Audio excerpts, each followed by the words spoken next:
Log on to HRTV.com for more information.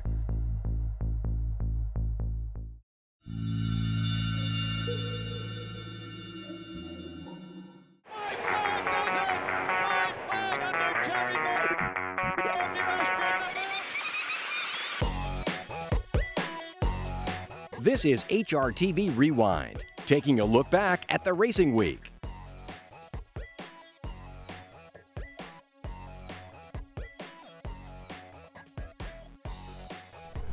Inside the final furlong, Winter Memories kicking away. Winter Memories strides away now. 5-length lead down to the finish. Celestial Kitten comes up on the inside of Parting Words. But it is Winter Memories. Winter Memories doing it here. Winning emphatically once again. And at the top of the stretch, it's Tisway. Tackleberry is given way to Tisway, who comes to the 8th pole with a 3-length lead. Kaisha Electronica is second. Rodman comes roaring through. Down to the inside goes Rodman, but it is Tisway by 4 as they come down to the line. Tisway takes the Met Mile with style. Won by almost 3. Rodman was second. Kaisha Electronica was third. A 3-way photo for 4th. Look at the time. 1:32 and 4. He was the perfect specimen of a thoroughbred, equal parts stamina and speed. Those traits were never more apparent than during a 6-day span in the midst of Conquistador Cielo's 3-year-old campaign in 1982. Although Woody would have loved to make the Kentucky Derby with Conquistador Cielo, the colt's early 3-year-old campaign was interrupted on several occasions because of soundness problems. By early May, Woody had the colt right. Too late for the Derby in Preakness, but in time to have him firing on all cylinders for the Grade 1 Metropolitan Mile Handicap at Belmont Park later that month. With regular pilot Eddie Maple in the saddle, Conquistador Cielo dusted off 13 rivals while establishing a track record of 133 in the Met Mile. Conquistador Cielo is in front. Everyone thought the wisecracking Stevens was kidding when he said he would run the Met Mile winner on just 4 days rest in the demanding Belmont Stakes. But the trainer was dead serious. Even Henryk de Kwiatkowski questioned the Hall of Famer, but Woody matter-of-factly informed his owner. On Saturday, put on your blue suit, get your shoes shined, and walk on down to the winner's circle after the Belmont to collect your trophy. Conquistador Cielo went postward in the Belmont without Maple, who had been injured in a riding mishap the day before. With Lafitte Pincay Jr., who had flown on a red-eye from California aboard, Conquistador Cielo was simply brilliant in the Belmont. He defeated the runner-up Kentucky Derby winner Gato del Sol by more than a dozen lengths. No one knew this at the time, but Conquistador Cielo's victory had historical implications beyond the obvious. It turned out to be the first of a remarkable 5 consecutive Belmont wins for Woody. Conquistador Cielo raced 3 more times after the Belmont, winning the Dwyer and Jim Dandy and finishing 3rd in the Travers. But it was his tour de force during a 6-day span in the spring of 1982 that earned him a Horse of the Year title.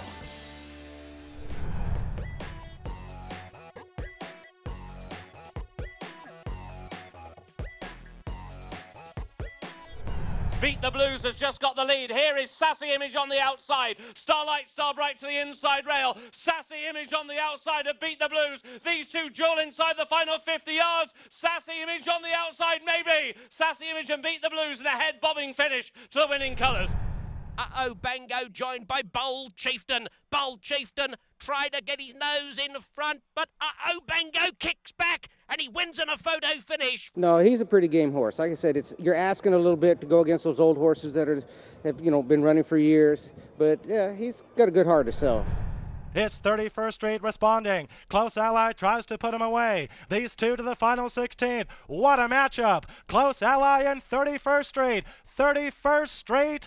31st Street takes the Lone Star Derby. We've always felt this horse had talent, that one day it was going to kick in, and it was Derby Day, Lone Star Derby Day, baby. And it's Awesome Jim on top. Game On Dude tries to switch out and come back. Then it's flat out, but it's Awesome Jim.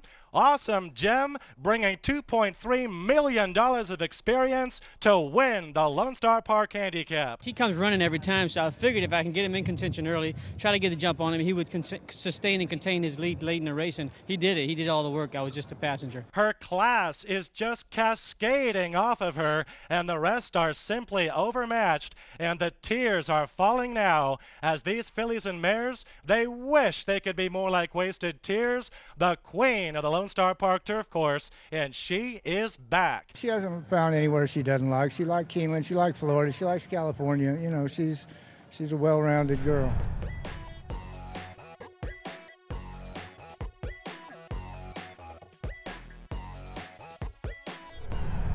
Packing all the stuff. Here's Joe Chili at HRTV. We love road trips. Joe, where are we going today? Zoe, you know if I told you that, I'd have to kill you. Welcome to LA traffic. Finally, we found the OC Tavern thanks to Karen. I have my daily racing form. I'm going to go in and find Mike Merrigan, the owner, before I bet the 9th race at Belmont and see if he can tell me more of the stuff that goes on in the OC Tavern. Come on, let's go take a look. Originally, I got an email from my brother-in-law, and it was explaining how the state was allowing sports bars, bowling alleys to offer this to their customers. And when I saw this, I didn't even have to think about it. I was in right away. Now, I read somewhere you have something for everyone. What exactly did you mean by that? Well, we have great food. What a great combination. I thought you were a vegetarian. Stop it. Great selection of beers and beverages. We have sports room, game room for the kids. Tons of TVs to watch a lot of good sports. And the biggest, newest things that we have is horse racing. I'd like Belmont Park 20 to win on the 4, please. This is what we came to see. Other than seeing Mike and the OC Tavern, I want to see the 9th at Belmont.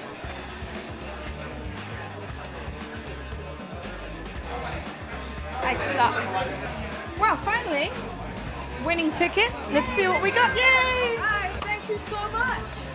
I love this place. Look at this. You're watching HRTV Rewind with a week of racing to recap. It's one of the most coveted prizes in English racing. Britain's richest horse race, the Epsom Derby. Saturday, the best 3-year-olds in Europe line up in hopes of adding their names to a distinguished list of past winners. See the stars will complete the Guinness and Derby double. No contest, Galileo, a brilliant winner of the Derby. With the Oaks, this one will complete the double for Ryan Moore. Workforce won the Investec Derby. High Chaparral goes on to win the Derby. Chegler is going to win it. Who will join these racing luminaries as the next Epsom Derby winner? Find out on HRTV.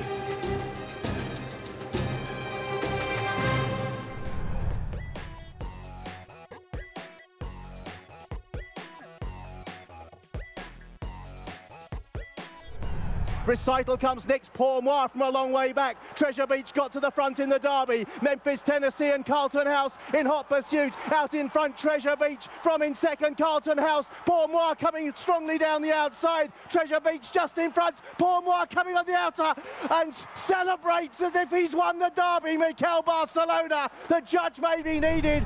Give us your thoughts on the Derby yesterday at Epsom. Well, funny enough, my initial thoughts were that it wasn't probably the best race we've ever seen. I don't think that the 3-year-olds over this side of the Atlantic are the highest quality at this particular moment in time. But having looked back a couple of times at the race, maybe it was a slightly rash judgment. I actually think that Paul Moore, yes, that was a good performance. He came from an awful long way back. He does look a good horse, and he'll be given the proper French treatment from now on. You won't see him in England ever again. He'll now run in one of the Arc trials in September and go for the Arc. And there were a lot of excuses for Carlton House. It just didn't happen for Carlton House this time round. It's a great shame because Epsom, the buzz was amazing. All the royal family were there, and it just didn't quite happen. He lost a shoe in the race. He got pushed by a few outsiders. I don't think it cost him the race, absolutely not, because Paul Moore came from a long way further back than he did. But it just didn't happen. I think the Irish Derby is there for Carlton House. Midday, St Nicholas Abbey is hanging over to the near side. Clowance is back in third. Midday, Can Idle in front. St Nicholas Abbey's challenging wide out. She may not be able to see him. St Nicholas Abbey getting to Midday on the run to the line. And St Nicholas Abbey has got out of jail to beat Midday and win the Investec Coronation Cup. First City is staying on. Antara has readily seen off Timepiece, leads by 2 lengths from First City, and Clinical, it's Antara. First City's come from a long way back and is finishing with purpose. Antara having to be kept up to her work, but he's doing enough for back-to-back wins in the Princess Elizabeth. Wonder of Wonders still with a length to find on Dancing Rain as they enter the final furlong. Dancing Rain all the time. Wonder of Wonders is edging closer, but all the time Dancing Rain is sticking her neck out and will make all to win the Investec Oaks for Johnny Murtagh and William Haggis. Up the rail, Rio de la Plata, Mac Love, then Vesu, Fanon Alta, Samarit still with a narrow lead in a bunched up field for the Diomed. Rio de la Plata, Fanon Alta switches to the inside. Fanon Alta moves through to head Samarit on the run to the line, and Fanon Alta has weaved a passage to win for Adam Kirby.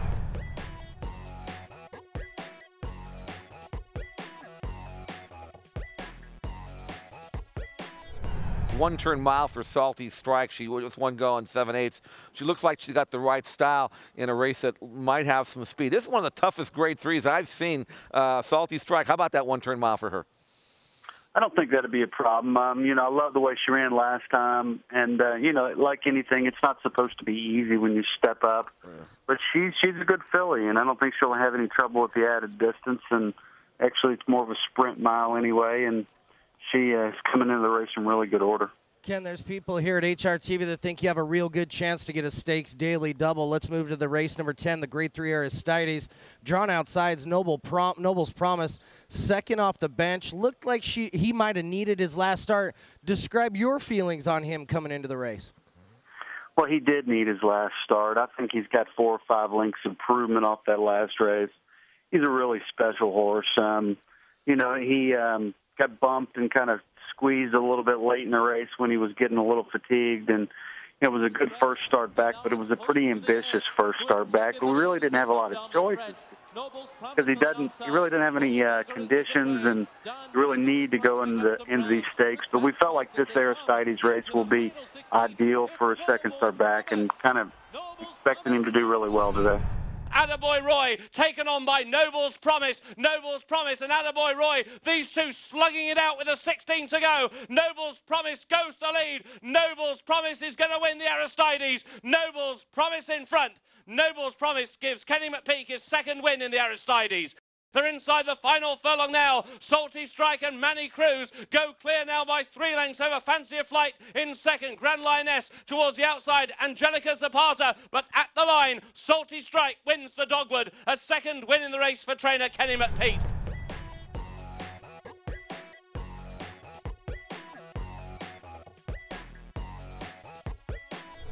Bonus coverage of the Grade 3 Ohio Derby, a mile and a 16th, the 77th running. Well, and the favorite has a real target on his back because since the Rebel won the Factor won the Rebel back on March 19th, which brings us to the Ohio Derby, it will either be 0 for 16 or we'll end the drought here. If the favorite does not win this race, we will go on to the Belmont Stakes, will be the next race in this category, and we'll see if the favorite can finally end the long drought since the Factor won the Rebel back on March 19th.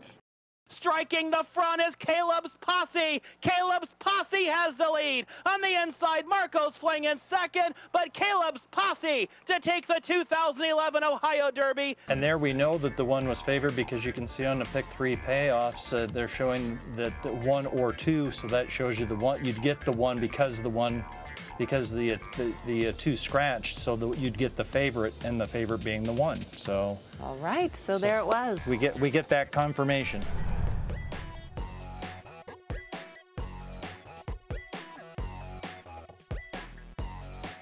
On Friday, Mike Rapoli, the owner of Uncle Mo, the 2-year-old champ from last year, he announced that the horse had cholangiohepatitis. And I have no idea or did not know what that was. So would you be kind enough, in layman's terms, some way that I could understand and perhaps the public could understand what exactly that is? Cholangiohepatitis is an inflammation of the liver and the hepatic and bile ducts. Horses don't have gallbladders. They have bile ducts that release into the hepatic duct, which goes directly into the duodenum.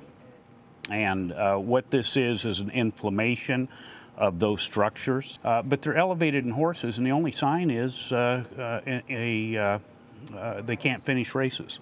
Horses look pretty good, they act pretty good, they just can't finish. The typical treatment is rest, is really the most important, and depending on what some of the other blood work shows, if there's a sign of an infection, antibiotics would be in order. You're watching HRTV Rewind with a week of racing to recap. We've got time for a bullet drill before we go real quick. Okay. The Go for Wand at Delaware. How many races did Go for Wand win lifetime? Well, I remember she won 10. I know. I looked that one up. Yeah. Over 1.3. Yeah. What year did Brass Hat, recently retired, win the Ohio Derby? Well, he's 10, right? Yeah. So he was born in 01, but it'd have to be to 04. Because he's a 3-year-old Derby, right? You did the math. I did that one. Which one? Dogwood trees used as golf club heads or toothbrushes? I want to say toothbrushes. Toothbrushes? Trick question. Both.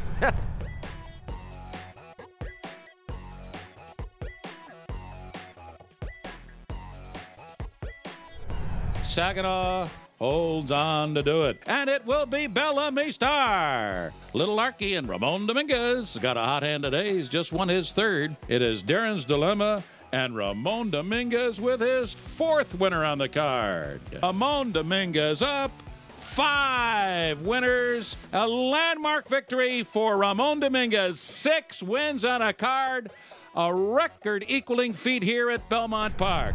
For sure, with the nose in the front, and for sure, beat Crazy Thinking. But Metropolitan Man Too Good has beaten Western Mood 3/4 of a length. And Funny Act, although shortening stride, goes on to win by a length. Bay's set to go 4 for 4 on the day. Sky Ribbon pulling away, beats Magic of the Moon. And Bay's 5 for 5 on the afternoon as Movie Star RN photo finishes Starina.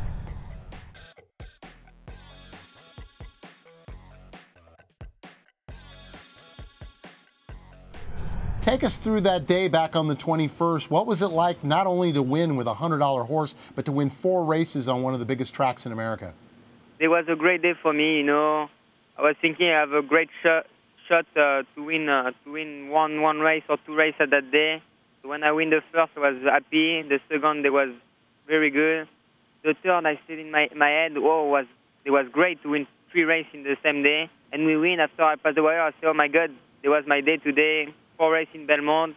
That's amazing. That's always I know coming up in the next couple of weeks, you're going to be riding for Godolphin. How exciting is that? Oh yes, you know, since I was a kid, it was my dream. I want to be a jockey because I was watching Godolphin stable, you know, in France. And I say when I was watching Godolphin and Frankie Dettori, I say it's my dream, you know, to be a jockey and maybe do something like that, you know, because Godolphin stable, the blue color like that, that's amazing, you know. It was my dream and my dream come true.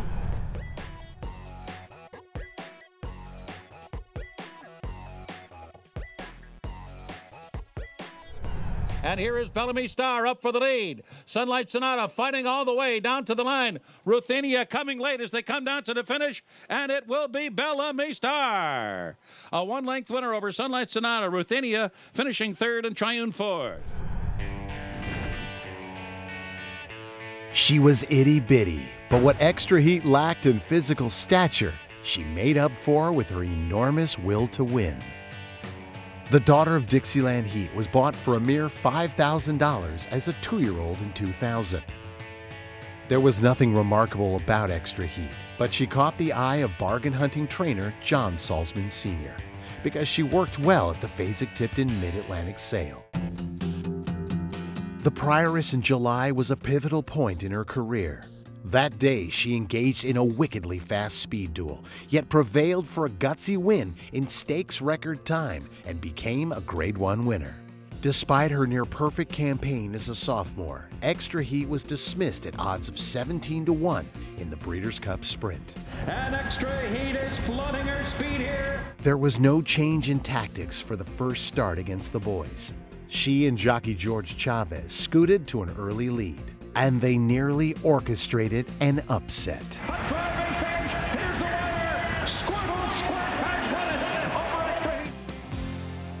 Extra Heat, the champion 3-year-old filly in 2001, raced until she was 5.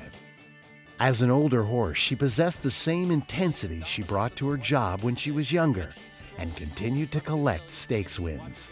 One of her last victories fittingly took place at her Laurel Park home base.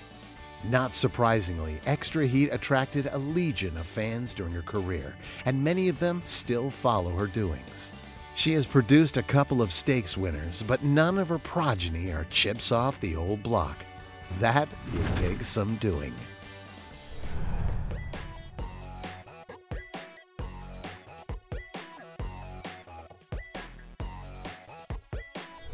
You have friend or foe in this spot in the Easy Goer, trying to stay perfect at Belmont Park, a perfect 3 for 3, and coming off a 6-month layoff. Have you seen any physical developments from this 4-year-old in the time off? Yeah, he's quite a physically impressive horse. People ask me all the time, is that friend or foe? He's a very big horse. He's about 17 hands. He's quite a great mover on the racetrack, and he's very physically impressive, so people recognize him all the time out there. He's actually coming into the race in great shape. Might be a little race rusty, like you say. He hadn't run in 6 months, and catching a few horses in here that have had some recent races puts him at a little bit of disadvantage, but he's run very well at Belmont. I'm sure he's going to give us a good effort, and I'm really looking forward to starting his campaign, because I think he's got the potential to be a top handicap horse in the country this year. All out drive now, friend or foe, trying to get to him, getting a bit closer, down to the final 16th. Rail Trip in front, friend or foe coming to him. Rail Trip digs down, friend or foe surges. Here's the wire. Friend or foe, I believe he got it. So narrowly over Rail Trip, it is a photo finish. Convocation was third, and the time here was 1 minute, 40 seconds flat, just a few ticks off that record.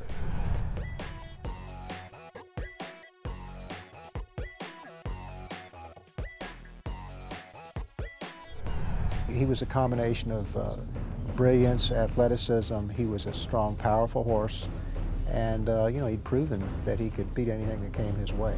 And he looked like he was going to go someplace. He was big, he was strong, and all he wanted to do was run. He had an enormous energy about him where he could train, gallop, and do everything with such speed. And he would take 2 strides, and then he was gone. As they come to the quarter pole, it's Seattle Slew opening up 12 lengths on the field. They move to the top of the stretch. It's Seattle Slew by himself by 12 lengths. And he can outweight anyone, and he can stare down anyone. 3/4 in 10 and 1, and it's Seattle Slew holding the lead in the center of the racetrack. He really was one of the greatest racehorses of his generation, and certainly he would be no worse than the top 10. That's how good Seattle Slew was. That's all for Rewind this week. Here's a look at what's coming up next week on HRTV.